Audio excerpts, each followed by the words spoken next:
Good afternoon and welcome, ladies and gentlemen. Thank you so much for joining us for this very special webinar. My name is Fasi Qureshi and I'm the General Manager for Informa Connect Academy. It's my great pleasure to have Adam here with us to cover a very important topic in relation to security of critical infrastructure. Just while we wait for everyone to join us in the virtual room, I thought we'd allow for a couple of minutes to get as many people into the room so we can have a packed house, and we'll get the show on the road very, very shortly. Just while we do that, while we wait out for as many people to join, how you doing, Adam? Good to see you. Yeah, really good, thank you. Been great weather in Canberra. Minus one last night, but cracking day today. So one of the benefits of Canberra is this time of year. Yeah, So it is quite nice. For those who aren't familiar with Canberra, it is quite a nice city, pretty city, and you have two things to talk about. One, in winter it's too cold, yeah, and two, in summer it's too hot. And that's where the conversation goes. But around now, end of winter, moving into spring, and then yeah, autumn, the reverse. Beautiful times of year. yeah. Fantastic. And let's not forget about the fog as well. The fog that comes down during winter time that affects flights as Yes, well. So yeah, flights. Yeah, you got to be careful about that. You always book the night before, yeah, especially when absolutely. flying out of Canberra in winter, Uh, because it is a big issue. top tip. Thanks for that. That's really interesting.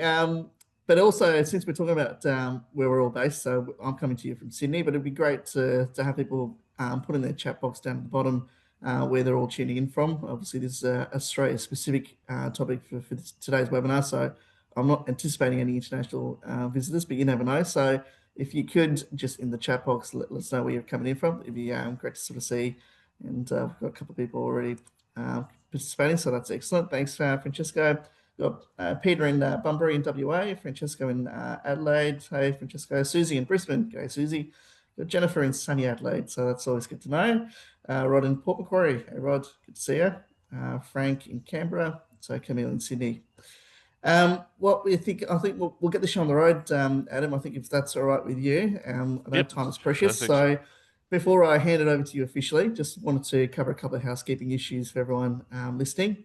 We get these two questions the most. So the first one is, will this be recorded? So yes, it will be, and you will get a copy hopefully within 48 hours. So please keep an eye out for that in your inbox. And second is, will there be any Q&A? So Adam's kindly agreed to take some Q&A, and hopefully there'll be some good questions at the end. So if you do want to put a question to Adam, please use the two options that you'll see at the bottom of your toolbar. There'll either be a chat box or a Q&A box. So either or, and myself and the team will be monitoring that. So we'll hold questions right until the end as well. So feel free to put those in as we progress, but we'll just tackle those right at the end of the presentation. Last thing is there is an incentive to hopefully have you stick around with us right until the end. As you know, we are running a specific course in relation to this topic, so we do have a special offer for everyone to pay attention to. But with that in mind, I'll hand it over. Before I do, I just want to introduce Adam officially and formally. So just a bit of a quick bio into Adam. Adam is a cybersecurity, digital, and AI thought leader. He's a published author, international speaker, and executive. He has developed research and programs focused on fixing the education, skills, and workforce gaps, cybersecurity, disaster response and resilience, and cyber warfare. His research and initiatives have focused on developing strategies and effective responses to these issues. Thanks again, Adam, for joining us, and I'll hand it over to you. Thanks very much. No, thank you very much for that. Thanks for the introduction. So yeah, as mentioned, Adam P. Henry. So I look at especially governance, risk, and compliance in the cybersecurity space right now. I teach it as well. I teach at UNSW in their MBA program and also at RMIT in their MBA and postgraduate programs, mainly in this space. So this is a very important one around the SOCI Act and what it really means. And today it's only 45 minutes. Or an hour, so I'll try and not talk too much, so we do have time for questions.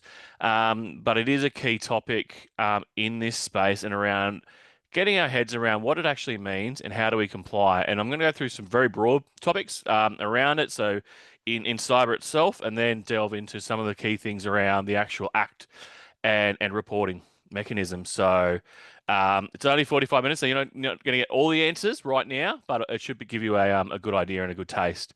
So I like to start most of my presentations with this picture.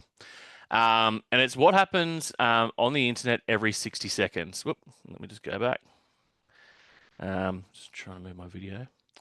Um, a lot happens. We live in the digital age. What does that mean? 250 million emails sent every 60 seconds. There's 9,000 members apply for jobs on LinkedIn, for example. Of the emails, it's interesting around emails is that approximately 30% of those are scams or spam. So that equates to about 1 billion per day of scams and scams sent globally. 138 million reels of Facebook or Instagram, 3 million YouTube videos viewed. Going to the right-hand picture, 319 million tweets sent on, well, it's now X. That number might be going down. I'm not sure. It'll be interesting to see what the stats are next year. And then messages sent around different other things. So we live in a digital economy. This is what we live in. This is more of the social area. But more and more, our lives are embedded with technology. And what is the backbone of that? Critical infrastructure. So that's why I like to show this picture around it as well. So, as mentioned, cybersecurity is a fact of modern life. We live in the digital economy. We can't get out of it. Everywhere we go, a 13-year-old, do it again. A 13-year-old will have 73 million unique data points collected on them by the time a 13-year-old. 73 million with an M, unique data points. Cyberspace has become a battleground for citizens globally. We're attractive, unfortunately, to cyber criminals because of our prosperity. We're a prosperous nation. We're in the top 20 nations in the world. Ransomware is continuing to be quite destructive in cyber crime around it. One of the big ones is North Korea use ransomware a lot and cybercrime because of all the sanctions. So one example is that a North Korean-backed cyber gang stole $1.3 billion in one heist of cryptocurrency. Critical infrastructure networks are increasingly targeted. This is by nation states, this is by criminals, this is by other people as well. Nefarious actors, could be disgruntled staff as well. And the exploitation of this has become the norm. People have gotten used to, unfortunately, with data breaches, people have gotten used to it. It's just a number now. It's like, oh, there's another data breach, 100 million data records have been stolen. Well, what does that actually mean to me? And it's only when it affects you. And unfortunately, we see all these emails, we see scams, spam, things like that, but people lose money. People have lost a lot of money. I know small businesses, two colleagues of mine, one example is that they lost $500,000 and another one was $60,000. These are small businesses. This can destroy people's lives, literally destroy people's lives. And that's where it really comes to hurt people. So that's why cybersecurity is obviously fundamentally important and that we hold confidential information. We have to understand that. We need to understand and maintain the trust with our clients and customers, suppliers and partners, because it shows about 6% of customers would stop using a company's products or services if a cyber attack resulted in a known security breach. You can name some of the ones at the moment: Qantas, Optus, DP World, which is a port agency. Other ones as well: Medibank Private. These have all had impacts on their customer base. And it can, once again, have catastrophic impact on the businesses around it, even if the breach was temporary. That's the environment we live in. More so, business, on the other side, business is booming for cybercrime. Cybercrime, I must admit, maybe I'm on the wrong side. It's $8 trillion a year. This is going up and up and up. Next year, this year, sorry, it's estimated there's going to be $24 trillion or $1.2 million a second. Last year, it was predicted at 8 trillion, and it jumped to $24 trillion, which is in Australian dollars $1.2 million a second cybercrime is costing. It's incredible. It is probably one of the largest industries in the world. Cybercrime by itself, not even just crime, cybercrime. So you can see there the difference broken up into, for last year's data, broken up down into the dollars. We have challenges around this. We don't live in an easy environment, as many of you will know if you're at the front line of the coalface. We don't understand threat. So we have all these different areas, these people here. My favorite is on the far right, IT sabotage. Reason being, there was a case, it's probably 2 years ago now, in Canada where a Canadian IT worker, fully cleared, security cleared, Canadian, so security cleared by the Canadian government, was working in IT, was actually the head of one of the largest Russian ransomware gangs in the world. Fully cleared, security clearance and everything, but was actually the gang leader of a ransomware gang. I don't know how how they found time to do it. But obviously they're in the same time zone, so that might be useful in some ways. But yeah, we don't understand threat. In Australia, we don't understand threat. Once again, I'm based in Canberra. I walk around at night, I feel safe. I don't think about, dangers around me. So which is good. It's actually a good thing that we don't understand existential threat, such as other nations. But it can make us open to cyber threats and actors. So who are they? Well, we have nation states. They're looking at more geopolitical, but as I mentioned before, these lines should actually be. I think the top two should actually cross over. So nation states looking at geopolitical and profit, and cyber criminals now moving into the geopolitical and definitely looking for profit. You have the hacktivists, terrorist groups. They're not as prevalent in a lot of ways, but they can be quite influential in collecting people or getting people to join their organizations. You have thrill seekers. The first two people who got caught hacking the NSA and NASA in the US is many years ago now. They were asked, "Why did you do it?" And they said, "Because I could." It wasn't even nefarious or anything. It was just like it was like a puzzle to them. It was just a game, essentially. And then you have insider threats. There might be discontent. It might be by mistake, but it's human error. One example is, and this is now a few years old, is Maroochydore Water for those who are in Queensland. And a person got fired, but their access didn't get cancelled, and so they lost all the equipment, but they went to Radio Shack, as it were, an electronics store, sorry, bought all the equipment and started releasing sewage into rivers and other areas because they had the controls, and they had all the passwords and everything else. So they just needed a bit of equipment, and the only reason they got caught is because a police car happened to drive past and see this car with all these radio like antennas on top and thought it was a bit weird. And they got caught and they got put in jail for what they were doing. But once again, discontent, and that goes to access as well. So does your organization have proper offboarding? Because once again, so interference, terrorism, natural disasters. So once again, we also have to focus on natural disasters and poor physical, personal, and cybersecurity practices. So this is a picture. It's called the Great Wave, famous picture from Japan. But there's lots of different things, and trying to focus on all of them can be quite difficult. So that brings us to our resilience strategy and SOCI Act, which I'll get into in one moment. So this focuses on, so what is actually critical infrastructure? What are we talking about today? So I'm going to read directly what it is.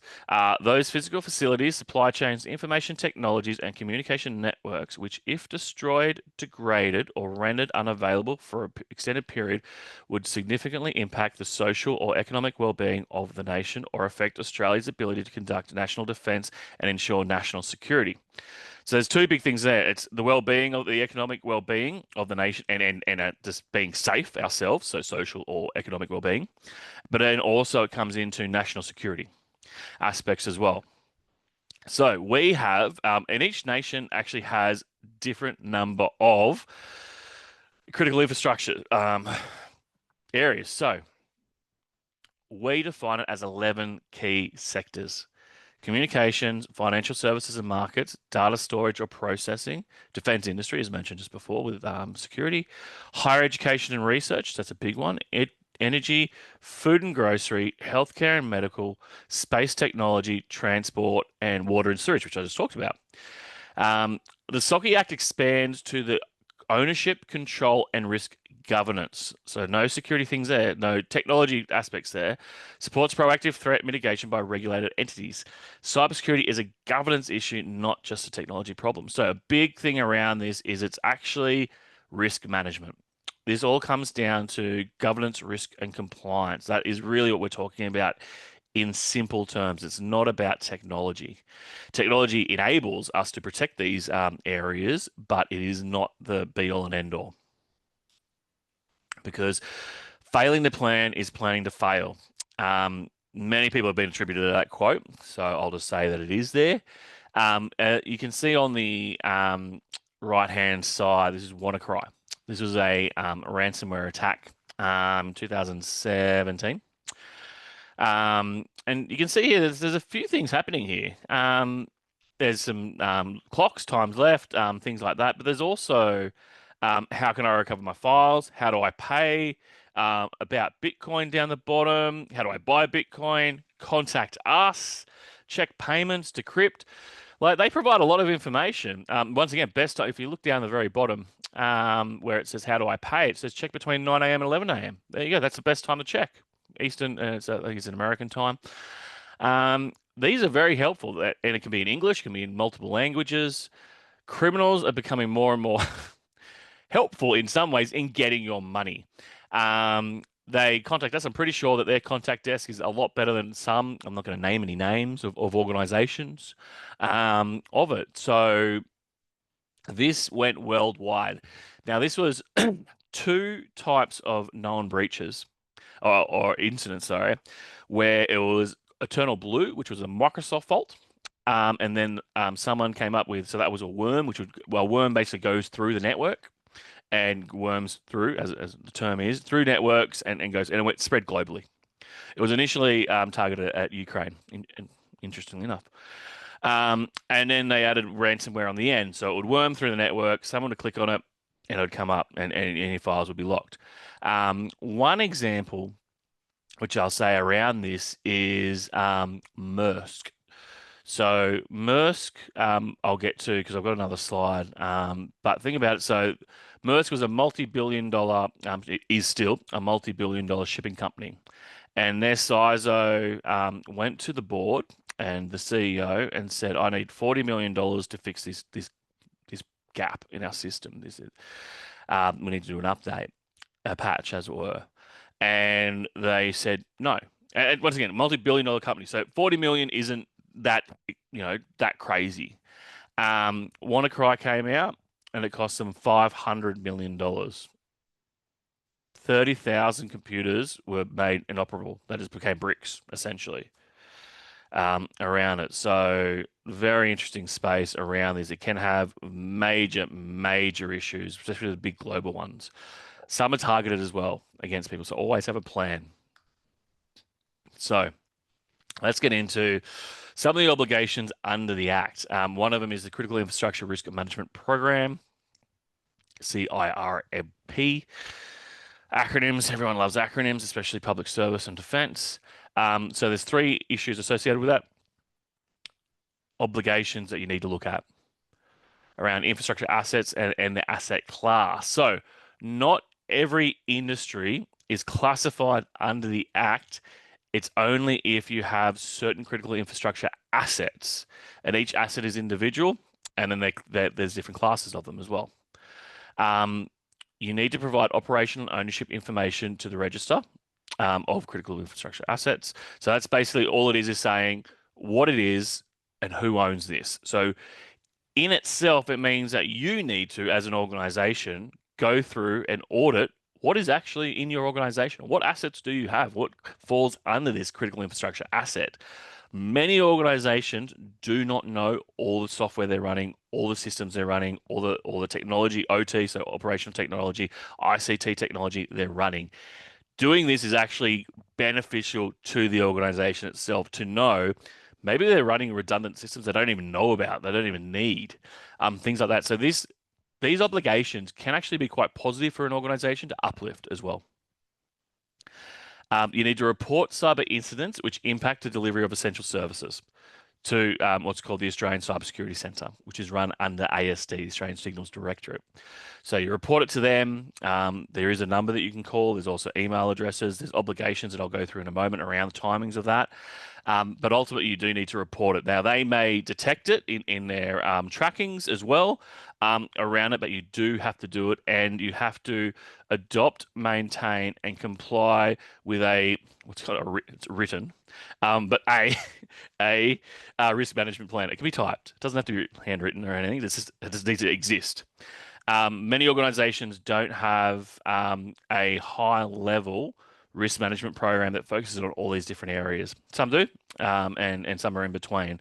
Obviously, different organizations have different maturities around this kind of space, different budgets as well, which I'll go through here because it does come down to organizational factors, which is budget, appetite, and maturity. Does your organization have the budget? Do you have the budget to be able to do this? Now, it is a regulation. It is an obligation. You are required to do this. The board has to put hand on heart and go, yes, we agree to all the reports that I receive around it. What is the appetite? Well, the appetite is now should be growing because of the risk of threat increasing, but also the fact that there are penalties under the regulations and legislations around this.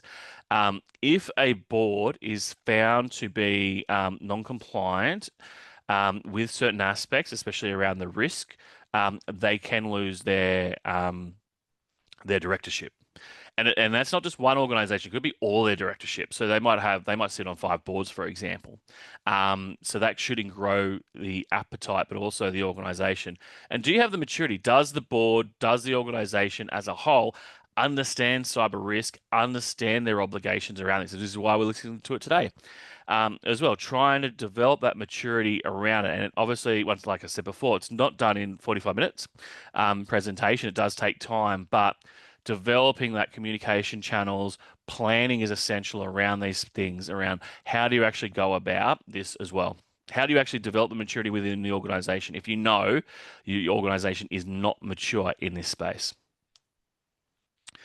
So, once again, it's so your obligations and regulations, the Act, if you are one of the 11 and you do have, own, operate, or has direct interest in that asset. Now, it could be that you sublease it or whatever else, but there's obviously both organizations would have some kind of responsibility around that. If your industry is not listed in that list of 11, it might most likely does not apply to you.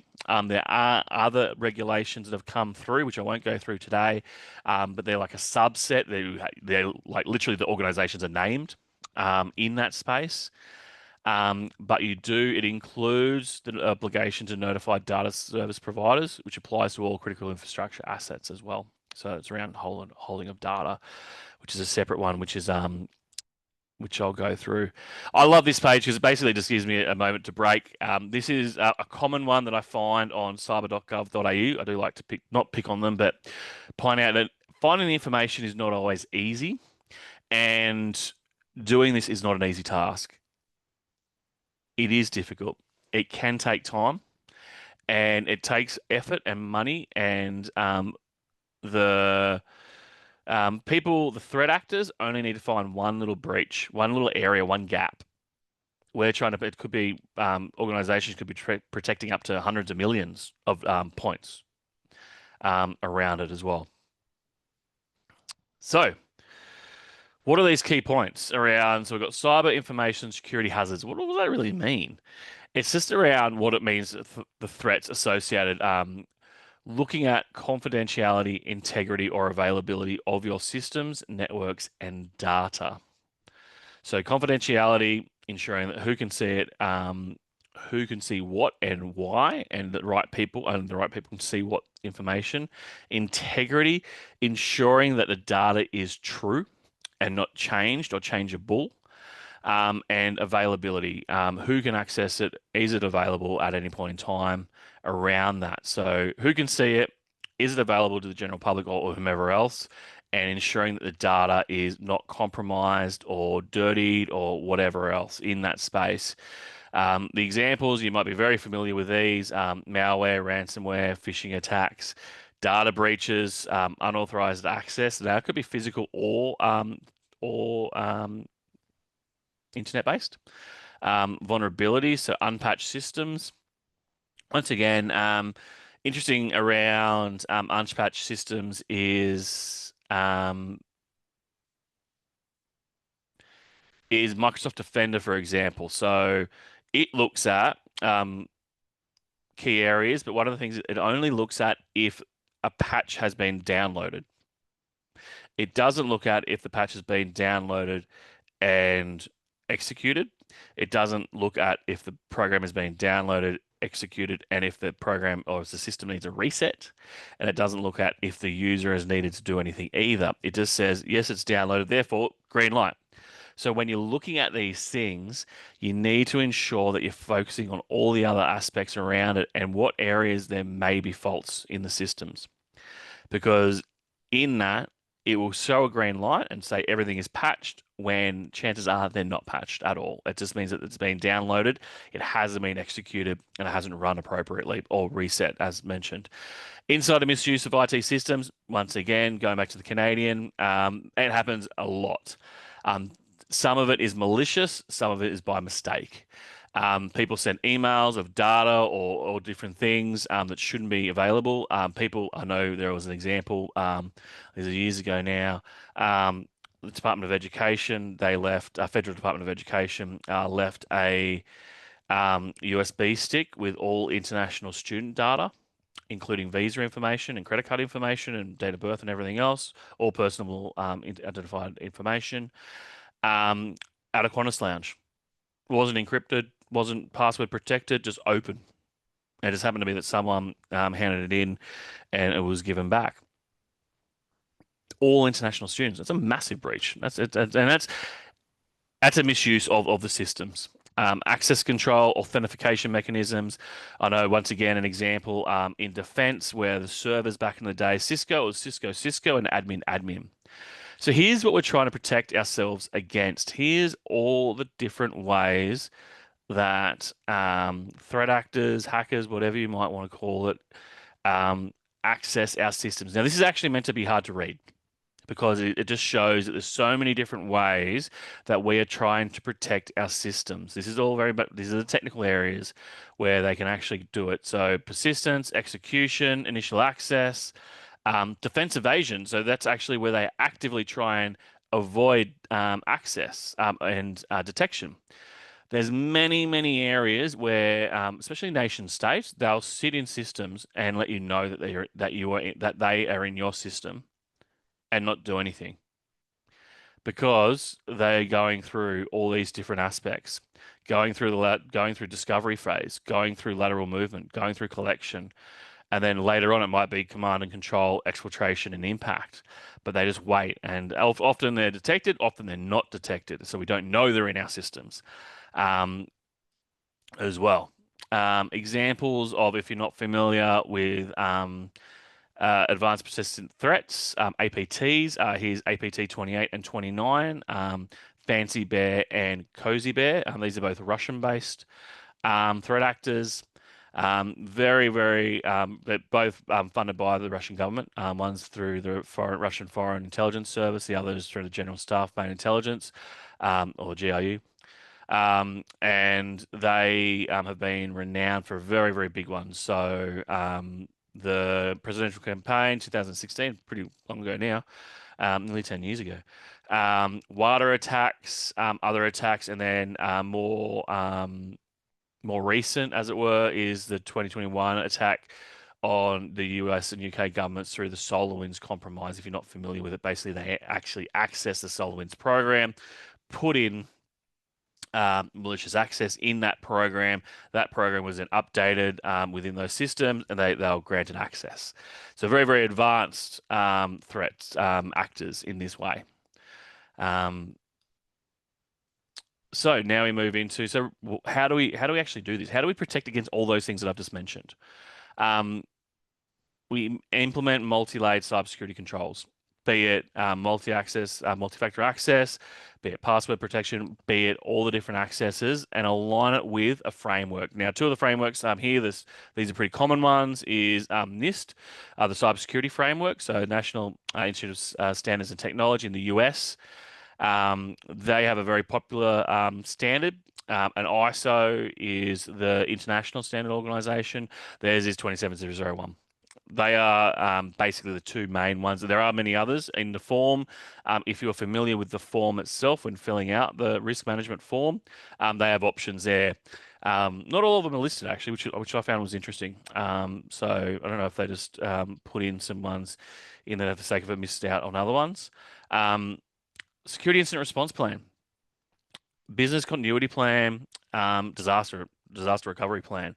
Do you actually have those? Are those stored on the network? Do you have a paper version of them? Do you have an offline version? Are you backing it up on the cloud? Do you have a backup of a backup, if need be, around these? Do you practice security incident response plans? Do you go through, and what happens if the CEO is in Timbuktu and can't get in contact with all the other people, or it's a public holiday? Many very sophisticated attacks happen on holidays, and there's a reason behind it because the staff aren't there or they're not paying attention. Many have gone through. There was one famous one where $25 million was stolen through the international monetary system, which I forget what the name is now. Swift, and basically it was Friday at like afternoon, like 4 o'clock, or just before it closes, to say like 3:58, and they needed this money done straight away because it was a public holiday in Bangladesh, blah blah blah. And they went through all these details and everyone's like, starts playing on the human thing, and they're like, okay, yeah, I'll transfer it, and the person doing it didn't check that it was a public account. It wasn't a government account. It was just a Joe Doe, bank account. $25 million in, gone instantly. Um, so concentrating on those things, regular penetration tests and audits. So ensuring that you're going through and checking where your weaknesses are. Doing appropriate audits and not just tick and flick. Going back to Defender, Microsoft Defender, not picking on it, but it's just showing it as an example where it will show you a green light. Yes, you have done your patches, but actually, have you looked to see if those things have actually been actioned and done appropriately? It's not just having bits of paper that say, yes, we have a policy. A bit of paper and a policy isn't going to protect you. So personnel hazards. So this is an interesting one because this goes back to our friend from Maroochydore Water. So insider threats, disgruntled employees or contractors, especially as well. Lack of vetting or background checks. So going back to our Canadian friend who I mentioned earlier, inadequate training on risk protocol, sorry. So very much so, do we have the appropriate training for staff? Do they understand what our processes are, where to find the information, how to action certain things? And then often it's human error during system operation or incident response. Many international exercises around incident response. So it could be, I know that one of the big ones is through NATO. They do one, and it always comes down to one of the biggest things that they need to improve is communication. It always comes down to the simple things. It's not technology. These are simple business processes. It's always data, people, process, and then the technology itself. So getting your data right, ensuring you understand what your assets are, having your people, processes appropriately done, and then you have the technology to complement all those three areas.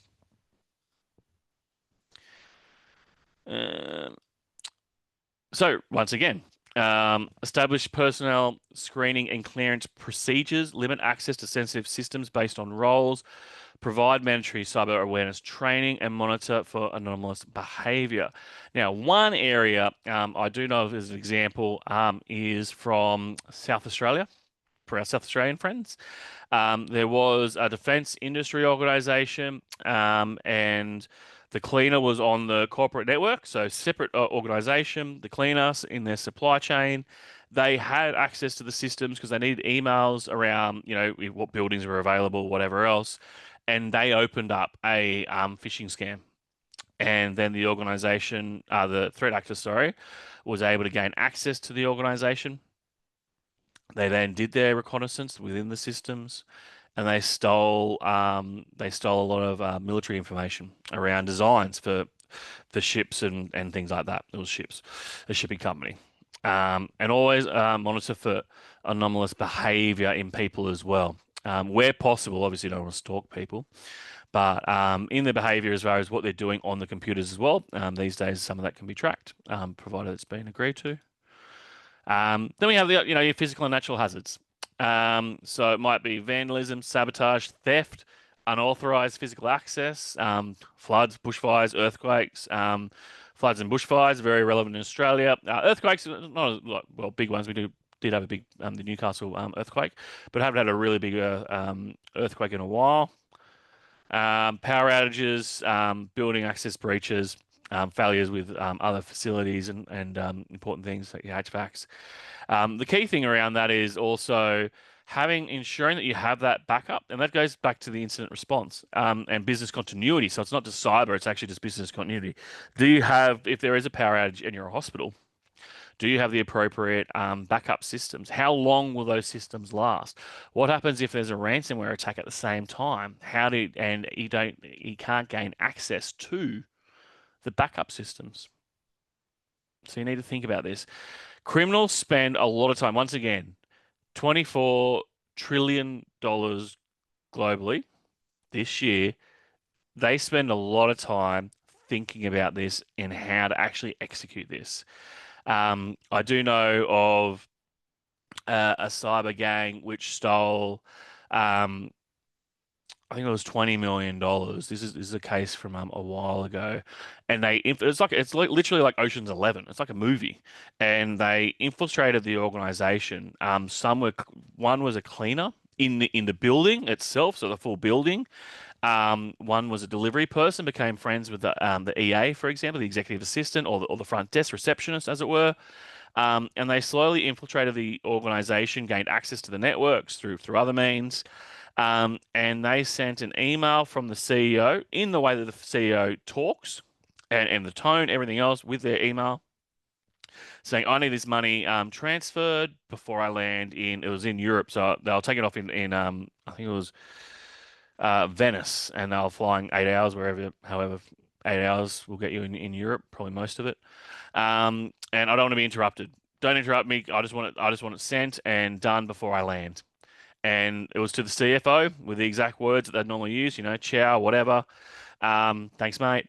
And the CEO landed, and they didn't want to be interrupted. They normally did not want to be interrupted on those flights because they're having their own personal time, whatever.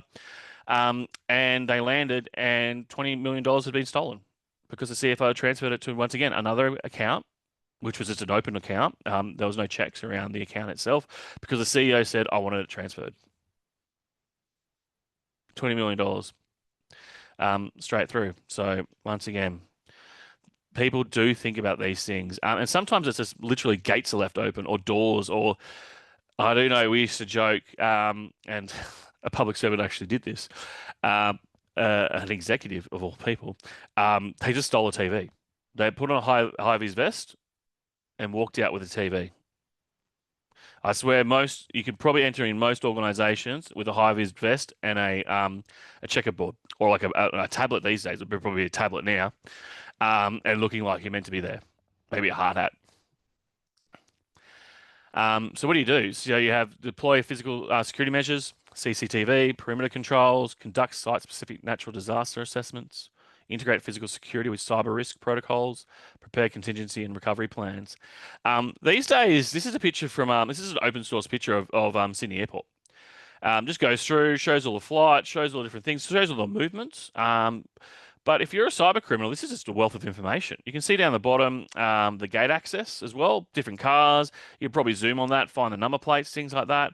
A lot of information we have open source that people can access quite easily and readily. It's just readily available on the internet.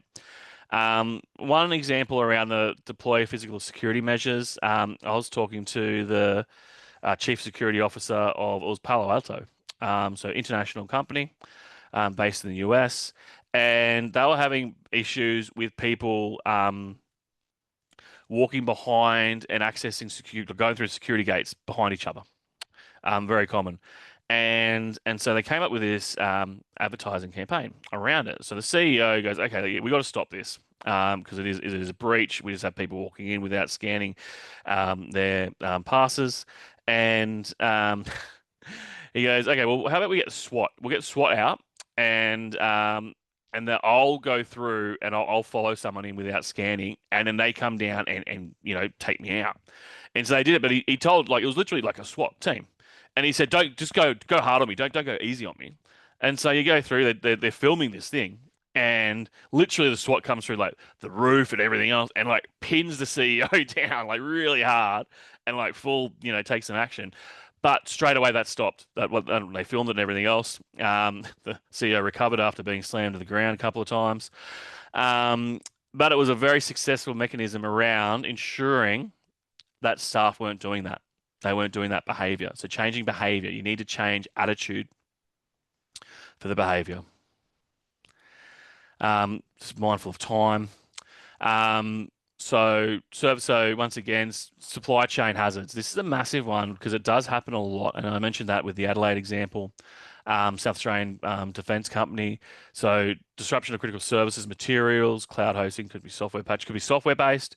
Third-party cyber vulnerabilities, reliance on foreign controlled entities as well. So once again, is it sovereign? Is it foreign controlled? What are the implications of that? Lack of assurance in vendor security practices as well. So are the people that you're using going through the same mechanisms as you? Don't be afraid to ask your suppliers, especially security suppliers or any supplier, around their security practices, because ultimately it can have an effect on you. And if you're paying them to do a certain thing, the least they can do is ensure that. So supply chain risk assessments, due diligence, compliance and security clauses in contracts, register of critical third-party dependencies. And then this is one of the ones that a lot of people don't do but look at the geopolitical and market risks associated with it. Because obviously we work and we live in a geopolitical society. We are a global society, and different things can have different issues. You think about, if there's issues in the Middle East, for example, where the oil comes from, often oil prices go up. Things like that. So thinking about those kind of things as well. So going through more of the key aspects around it. So you need to, in part of your plan, provide operational ownership information to the register for critical infrastructure assets. Sorry. So governance and ownership. Who owns what and what is it? Do the risk assessments as mentioned, having a look at it, ensuring that you're having a look at the key aspects that you need to abide by, which I just went through, and other aspects. Train and uplift internal capability within your staff. So training's always and look at evidence-based reporting processes. So once again, these are very much just process, people-based areas, but they go a long way to ensuring that organizations are safe. If there's an incident, you need to have a look at it. So what are the specific risk factors which may be attributed to your specific industry as well? So a lot of them are generic and it could affect anyone, but then at the same time, you might have specific things that may have major areas of threat. Reporting, so into your existing frameworks. Ensuring that, once again, cybersecurity should actually be a business enabler and should actually improve the business. So it shouldn't be something that's like, oh, we're going to do cyber stuff again. It should actually be improving the business. around it. Continuous improvement life cycles, always reviewing. Once again, don't just have a bit of paper saying, oh, here we go, we've got that policy, and never actually look at it. And then look at those incident response playbooks. Understand who you're meant to talk to within the organization, external to the organization as well, in those different things, depending on the severity as well of the incident. It could be a minor incident. So once again, could be one of these things. So unauthorized access or modification of computer data or a program, as mentioned with SolarWinds. Unauthorized impairment of electronic communications to or from a computer. Unauthorized impairment of the availability, reliability, security, or operation of a computer data, computer program, or a computer. Lots of the word computer in there, but basically digital information really is what it's talking about in that space. So it's an incident that affects your digital space. If you do come aware of it, you do need to notify, as mentioned, the ACSC. They have a phone number, they have an email address. They also have, large organizations will have direct contacts with you. You're meant to do it if it's a significant impact, and they haven't gone to you yet. It's meant to be within 12 hours after you become aware of it. And then if it's relevant impact, so a little bit lower, within 72 hours of becoming aware of the incident to it, and they'll assist you. They'll help you. They're actually there to help. They're not going to get the stick out straight away. They are going to go and they're going to work there. You're putting a lot of effort into remedying this with you and working with you for this. And I'm sure a lot of people have got war stories around these different things and how well it has gone and how badly it has gone as well. With that, no one's perfect, no organization's perfect in this space. Everyone's learning continuously. Adopt, maintain, and comply with the written risk management plan. Once again, I don't know why it says the word written in it, but anyway, risk management plan. So it's obligation to opportunity. So it enables a coordinated response. A national response, in the broad sense of the actual act itself, is, well, it's one in, all in. If one bank's affected by a breach or something, most of the time it's going to be multiple. Same with other areas. It improves the cyber threat visibility because we should be working together in this, and there are threat sharing networks in different areas and broadly and internationally as well. So that's the visibility, understanding what is happening in our world. It drives the risk, so the maturity up, and enhances board level governance. So you only know what you know. You don't know what you don't know. The board can only go with the information that's provided. Yep, there we go. So robust governance and ownership. So just wrapping up, a bit of a align risk assessments, train and uplift, evidence-based reporting, empower your teams to do this and understand the risk and compliance that they need to do. Culture of change through leadership. Then that's a top, bottom up. It always has to come from the top down first. And that's a cultural thing as well within organizations. So once again, not technical at all. That's a cultural thing. Compliance insights to strategic goals. Once again, cybersecurity should be an enabler within the organization, should help the organization actually reach its business goals and prepare for the evolving regulatory scrutiny. So that is coming. So 90 days after the end of financial year is when you have to do your reporting, which it basically is the 30th September, start of October. You need to report on this hand on heart. It's a simple online form, but there's a lot of work that goes in behind that. And so that's some of the things that you're drawing out as well, is that you do actually have to do an online form. Make sure that you've submitted it, checked it hand on heart, and you understand it, because the board does need to endorse this report as well. So you need to give it time.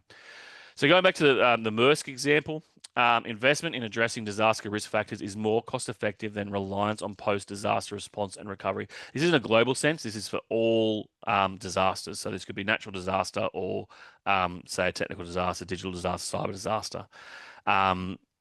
This is through the UN Sendai framework. So basically it says preparing for it's going to be more cost effective than post the event.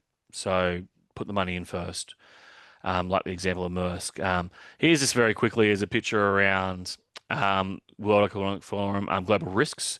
So you can see disruptions to critical infrastructure is basically in the middle. It's a medium one. These do tend to change, but these are all the different risks that have been identified globally. So these are all the different things that people need to think about when they're trying to have a look at this, and they all interconnect. So you can see disruptions to critical infrastructure, and then straight down the bottom, going down is disruptions to a systematically important supply chain. And then down the very bottom again, going down to the left, the blue dot, economic downturn. So these things can chart, all these things are interconnected because we live in an interconnected world, as we know. So, as I mentioned, aligning cyber to business. Identify and align the roles, the right security governance model. So, what works for you? Not every model is right for certain organizations. So, choose what works for you and your size of your organization, and it could be multiple things. It could be multiple different models around governance within the business itself, and then your cybersecurity governance. Um, Strengthen security culture through communication and awareness. Programs try and make them effective, not boring, to try and change behavior and attitude. Manage risk in the language of business. So once again, don't talk about super technical things to the board. They're not going to understand what you're talking about. It needs to be in terms of risk because it's, once again, this is a business issue. Always establish control baselines in any project associated with this. So when you're going, you know where you're coming from and what improvements have been made. And you can also, ensures you can also put dollar values on the importance of your cybersecurity programs.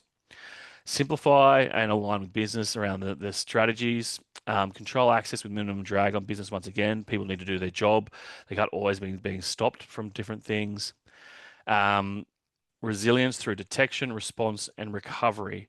So focus on the detection of issues, the response, how you incident responses, and how you actually recover from that, and your success plan. Obviously, have a call to action. Make this readily available to people. Get people engaged and not just bored around cybersecurity, because ultimately it is critical that we get this right in all organizations. Because ultimately, what we're trying to do is protect sensitive information, meet the regulatory requirements, such as the SOCI Act, other ones as well. Building trust with stakeholders. You don't want to lose that trust. You want to mitigate potential threats, prioritize cyber hygiene, which is kind of like awareness, but different word. And practice makes perfect. Once again, going through continuously having a look, checking different things, making sure these are working, not just thinking, I've got a bit of paper, that's my tick and flick. Overall, I know that is a very, very quick overview of it all, but there is hope in all of this. So thank you very much, everyone. I'll hand it back over for any questions that people may have or anything else. So thank you very much, everyone. I appreciate your time, and hopefully um, there's no major hard questions I can't answer. If not, once again, the course is available as well, where we do go in depth into these key things. How do we actually do this? So thank you very much. Fantastic. Thanks. Thanks, Aaron. That was actually really fascinating to hear, as well as the depth and the width of this topic, and how significant this challenge is. Obviously, everyone will face that has this applicable to them in terms of those 11 sectors. As you've mentioned very, very kindly, that we are obviously doing a training course, and I think we've just only scratched the surface of what is required in terms of being compliant within the SOCI Act. So as Adam's mentioned, we are doing a 2-day training course that obviously goes into a lot more detail to enable you to be prepared and be in line with what is required for the legislation. So that training course, as you can see on your screen, that will run in late August, on the 20th and 29th of August in Sydney. Just as a thank you for attending this webinar, we are also offering a 10% discount. So to be eligible for that discount, please feel free to reach out to training@informa.com.au, or alternatively reaching out to my colleague, Shishir, whose information is at the bottom of that slide there. With that in mind, as we mentioned, we do have an opportunity to ask Adam questions. If you've got anything, please feel free to use the chat box at the bottom there to ask those questions. But whilst we allow some people to put them in, if they've got any, I had a question for you, Adam, just to kick things off. You mentioned a few different examples, so thank you for doing that. But local examples, I think you mentioned Qantas, Optus, and probably DP World. It'd be interesting to sort of hear in terms of the distinction between how those three examples were dealt with and what the issues were across those three, if they were all the same or if they were different. So yeah, it'd be good to sort of get an understanding of that in an Australian context. Yeah, no, great question. So they are three very both all three critical infrastructure providers. DP World is the ports. They run 40% of the ports in Australia. Obviously, Qantas being an airline, and Optus being a telco. Um, very different types of attacks. Optus was, and I hope no one online is from Optus, if so, but in the reports posted, it was actually a very simple breach. It wasn't very sophisticated. It shouldn't have happened. So that was negligence. That was non-compliance with what I've just talked about, this, getting the simple processes right. Um, Qantas, on the other hand, it was a third party supply chain, but Qantas has a very strong cybersecurity network. But it can show that once again, you're only as strong as your weakest link. So that third party provider. So one was internal, basically Optus was internal incompetence in a way and missing certain things, not doing certain steps, checking things. Once again, doing your testing of systems. Um, Qantas was very much third party supply chain. So getting that third party supply chain and ensuring that they are protected and that you are doing the right checks, asking the hard questions to them. Who are they using to check and audit themselves as well? It's not just you because it's interconnected and they have access to your systems. DP World, is an interesting one because it went down, but it shows that the costs of these can have massive economic impact. So the DP World, because of loss of productivity, cost over $1 billion in a loss of productivity to Australia. Because ultimately, in that, if the boats can't get to Australia, they'll ship it somewhere else. They'll just the companies or whatever it might be, so to say coal, for example, or whatever, they'll ship it somewhere else. So that impacts it in Australia. So one very much is a large cost, and obviously one was based on that third party, and one was basically incompetence where it was a small area. And once again, it's not easy. These things aren't easy, and you might have the threat actor or the hacker or whatever term you want to use. They only have to find one out of it could be 100,000 data points or points of access to the network. So it is not an easy task, but following these steps definitely helps. And this is where we have the act and the requirements around it, because ultimately it helps ensure that you are protected as best as possible, and that the government is doing what they should be doing, which is protecting Australia. Mm, absolutely.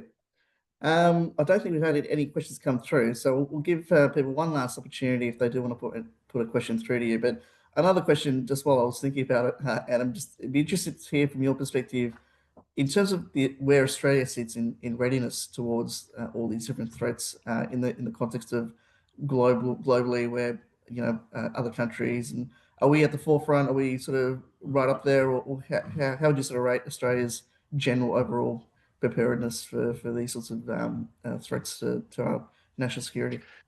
Yeah, look, that's a really good question. There's been many surveys which have looked at this around global context. So we'd be in the top 20.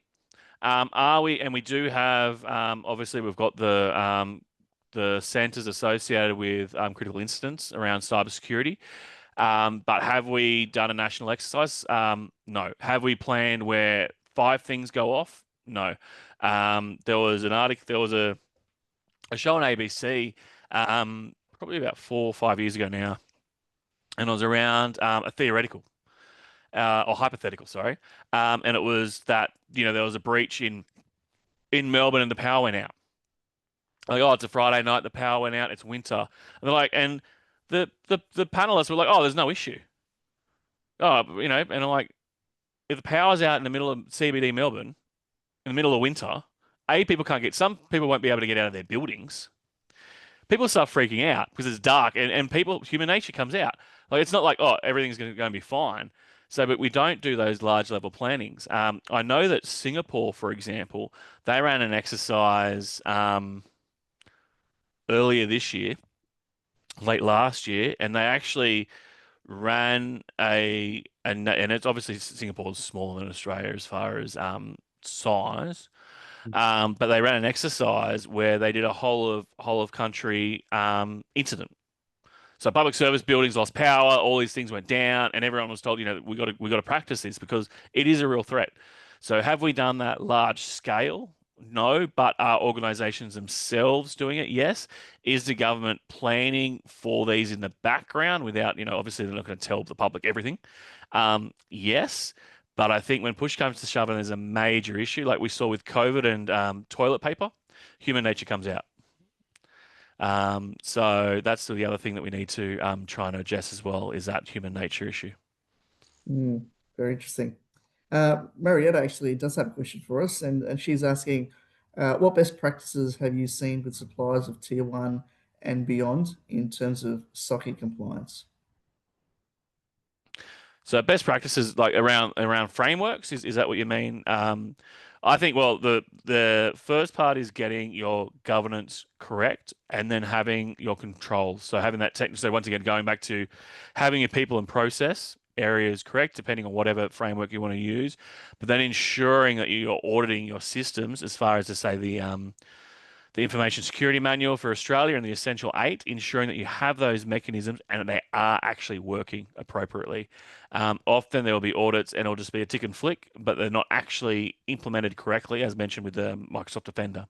So they're probably the best ones that I've seen. With suppliers, it's really getting them to ensure that they're meeting your requirements. So, what is your organization's requirements? They should be meeting your requirements. So, if you've been assessed at, to say, maturity level one under a certain framework, you should be only using suppliers that have that as well, or understanding and owning that risk, that there is a risk that they do not have that, and that the board and everyone else, the decision makers, have accepted that risk. And there might be areas that you need to do associated with that. And so that's probably the best thing in a minute to answer. But I'd love to delve into that for a lot longer, to be honest. It's a much broader question, and it's a really great question actually around it. So getting the simple things right, going through your frameworks, ensuring that your frameworks are both governance based and technical based, and then ensuring that they actually are working and ensuring that your third party suppliers are adhering to your standards. They're yours. Like, they don't own you. You're paying them to do a job for you. They should do what you say as well. And then contract, it comes back to legal things as well, ensuring that you've got the right legal frameworks associated with it as well to actually get them to do it Mm. in that space. Fantastic.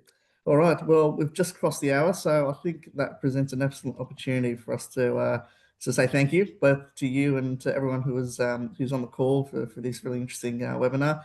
So thanks everyone for joining. Like I said, if you are interested in attending the course, the information is on your screen. But with that in mind, thank you again, Adam, for taking the time to be here with us and go through that presentation. It's been really interesting, and hopefully we'll see everyone on another webinar, and hopefully we'll get to see you in Sydney very soon, Adam. Thanks very much for your time. Yep. Thank you. Is everyone. Cheers. Thanks, everyone.